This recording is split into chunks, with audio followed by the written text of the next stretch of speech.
честно говоря, не хочется говорить о каких-то репрессивных российских законах, о трагедиях, связанных с войной. В Испании, как всегда, значит, в Багдаде все спокойно. Люди кушают, пьют, отдыхают, общаются. Какая-то есть, несмотря на то, что на улице более-менее тепло, и сейчас, наверное, градусов 15, ночью где-то до 6 градусов опускается. Но есть некая все равно аура такая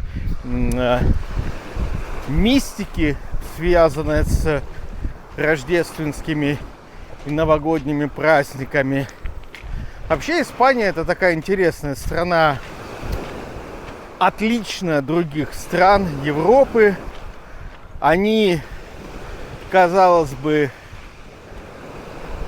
ярые католики в основном, но на самом деле, мне кажется, они язычники.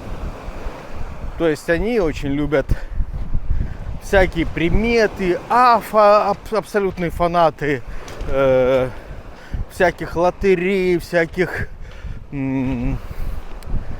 вот таких вот, как сказать, что связано с удачей. То есть какие-то игры, всякие автоматы. То есть очень достаточно азартные люди, ну, не лудоманы, но тем не менее, надеются, ну, как все южные люди, надеются на халяву заработать бабла, срубить, я бы даже сказал. И вообще у них смысл жизни в том, чтобы кайфовать, развлекаться, наслаждаться жизнью. Ну вот, все такие громкие, вон, дети не стесняются, кричат, взрослые не стесняются, кричат. Этому надо учиться, ребята. Я до сих пор не могу привыкнуть к тому, что нету никакого достигаторства, а наоборот есть такое общее правило расслабиться. Даже иностранцы, которые давно живут в Испании, они следуют этому правилу: расслабиться и получать удовольствие от жизни, перекладывать проблемы на завтра. В этом смысл жизни в Испании. Наслаждаться жизнью каждым днем. И, кстати, себя надо заставлять так жить. Я пока не умею. Я пока такой, типа, нужно что-то делать каждый день, суетиться. Вчера вот был выходной, Рождество. И я вчера никуда не ходил. Просто хотелось ничего не делать. Лежал, монтировал видосики, изучал информацию. Ну, то есть не совсем ничего не делал. Ну, что-то полезное делал. Не, вчера, позавчера это было. Вот. Повыкладывал инфу всякую. Ну, то есть не бездельничал. А испанцы, они вот такие вот. Для них смысл жизни — это в компании посидеть, в семье, поболтать. Для жизни, если у вас источник дохода есть на стороне, можно найти здесь регион, который вам нравится. С точки зрения климата, мне кажется, что Аликанте, Бенидорм, вот здесь, вот где я нахожусь, лучше, чем Каталония. Ну, хотя бы потому, что здесь и дождики идут, и потеплее, вот, зимой. Сейчас в это время, я думаю, в Барселоне будет похолоднее градусов на 5 и поветреннее. Ну, летом тут, конечно, жарит поприличнее. В общем, с другой стороны, Испания разнообразная страна. И можно найти, допустим, в стране басков, кто любит такую осеннюю погоду, и дождики, и ветерок. А кто хочет вообще потеплее, так должен вам напомнить, что и Канарские острова — это тоже Испания. Вот. Но надо быть готовым к тому, что здесь вот то, что в России можно сделать за день, в Испании делают, ну, от 3 дней до недели. То есть, да, конкретный вам случай приведу. Возникли небольшие трения с одним госорганом, где я оплатил деньги. И они спокойно приняли идею, что мне нужно вернуть эти деньги. Не буду говорить с каким. Вот, но может они поведут себя хорошо. Короче, почти 2 месяца назад я написал заявление по их указке: верните денежку на этот счет. Пришел через месяц со словами: ребят, сумма-то маленькая, несколько десятков евро. Что же вы не вернете? И вот до сих пор я жду.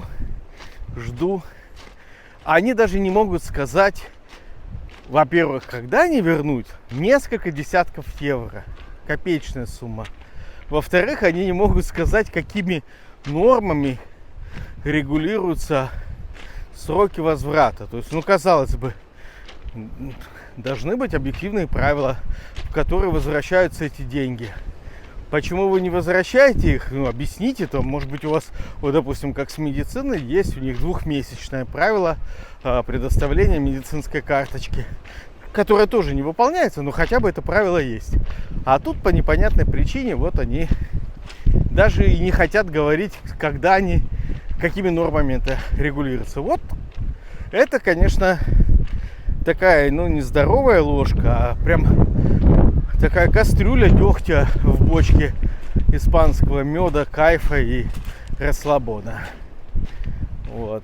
Гуляю сейчас по пляжу, потому что нужно, чтобы расходилась кровь в организме. Иначе... Да, собственно, в завершение в начало, что я вам хотел сказать.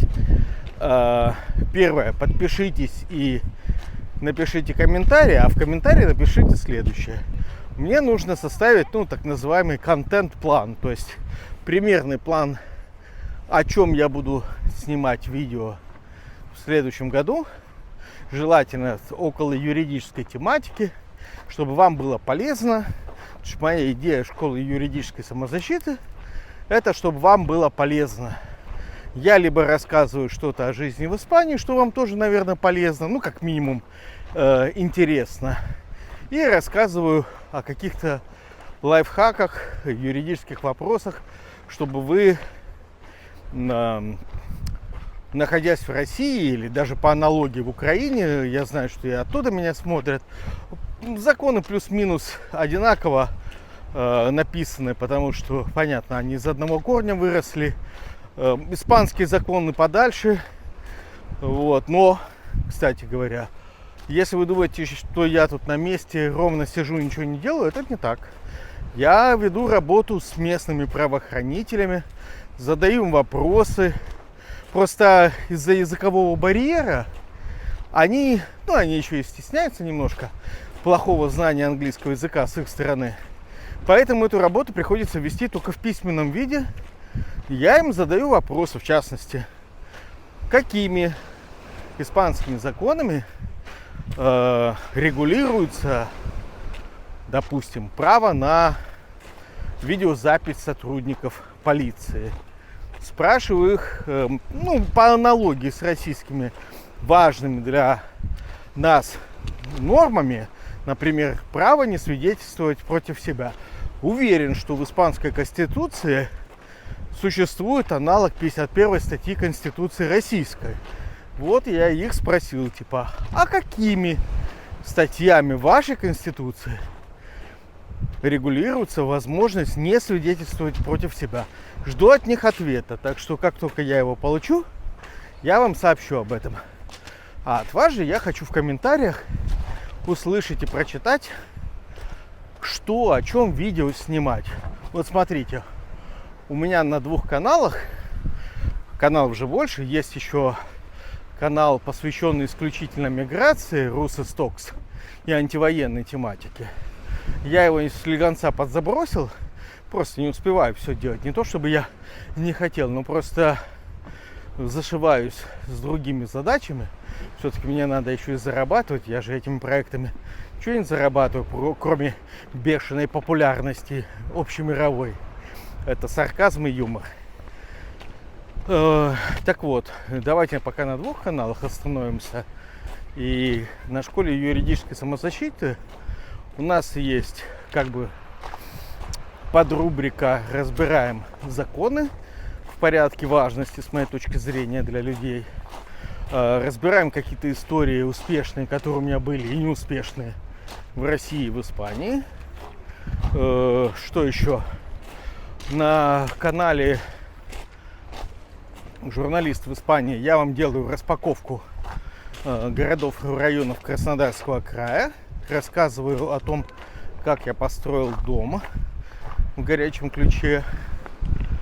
Ну, естественно, то, что происходит в моей каждодневной жизни в Испании, вам рассказываю, какие-то моменты показываю, особенно интересные. Но, может быть, какая-то вещь есть для вас, которую я просто уже в силу замыленности взгляда упустил по Испании или по России. Ну, то есть что-то, что я точно могу знать или что вам точно интересно, а у меня это выпало из фокуса внимания. Подумайте, напишите мне в комментариях, что вам могло бы быть интересно. Хорошо? И я вам попробую. Я знаю, что одна тема у меня лежит в избранных. Это о том, как строят в Испании. Я набираю материал, контент, подснимаю, там складываю видосики, чтобы вам потом смонтировать и в несколько серий это все показать и объяснить. Но может быть что-то еще, что могло бы вам быть интересным. Не знаю, больше про взаимоотношения людей на канале «Журналист в Испании», больше каких-нибудь интервью.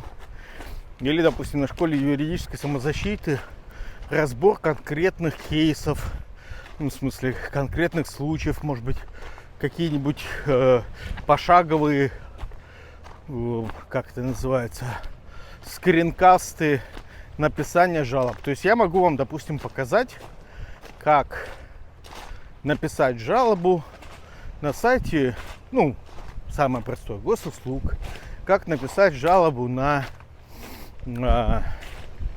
сайте МВД, как написать жалобу там на или какое-то обращение на сайте Роскомнадзора, например, по персональным данным.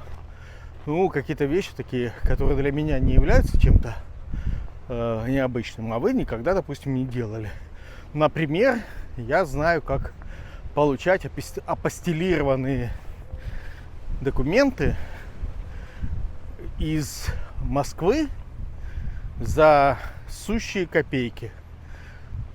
Ну, это для тех особенно актуально, кто находится не в России или не может ждать долго, а ему нужно быстро получить апостилированные документы. Вот. А помогаторы в Испании за такую услугу берут от 20 тысяч рублей. Представляете? Вот. Могу это как скринкаст записать вам, чтобы вы посмотрели буквально и раз повторили мои шаги. Вот. Но это только при одном условии, что вы мне накидаете в комментарии еще каких-нибудь интересных тем, которые для вас имеют критическое значение, чтобы вы смотрели. То есть самое отвратительное, что я могу пережить, ну, в рамках этих проектов, это как ты записываешь какой-то материал, тратишь кучу времени, вставляешь туда скриншоты, ищешь информацию, вставляешь в описание ролика ссылку, а люди не смотрят. Вот это меня просто вот, что называется, выбивает полностью из колеи. Поэтому общий призыв такой.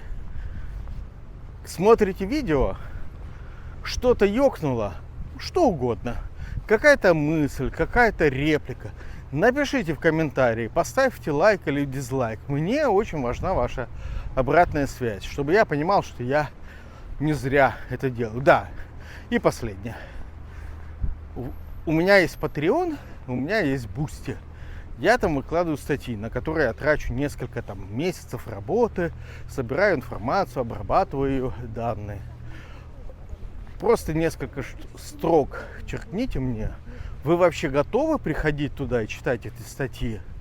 Или это сизифов труд? А я вот вкладываюсь в него. Прям считаю, что это очень важно. Исследования провожу. А может быть, вам это не интересно. Вам достаточно просто смотреть мои видосики. Все. Привет вам из праздничной Испании, с теплой. Пойду с русалкой общаться.